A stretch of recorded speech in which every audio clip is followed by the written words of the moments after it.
কি গো তোমরা দুজনে কি করছো এসব? এই তো তোমার তুমি কি করছো শোনা?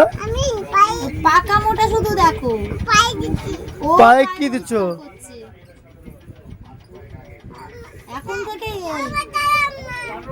আমি দেবো তো, এটা তাহলে আমার কাছে দাও। এই দেখো দেখো ওদিকে দেখো কি করছে। কি করছো তুমি এটা শোনা? বাবা আবার পায়ে করছে। আমি পায়ে করছি। তোমাকে কে শিখিয়েছে এসব? মা শিখিয়েছে।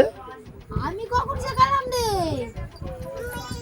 তুই এরকম বলে আমার ভাষাচ্ছিস। আবার আমার মাজনটা আমার রাত থেকে নিয়ে গেছিল। তবে করছি বারবার ভাল লাগে না আমার। এই তো আমি দিয়ে দিচ্ছি ওকে। আর জিভ বেরিয়ে যাচ্ছে। মা কালী হ্যাঁ বেশ বেশি লং ভিডিও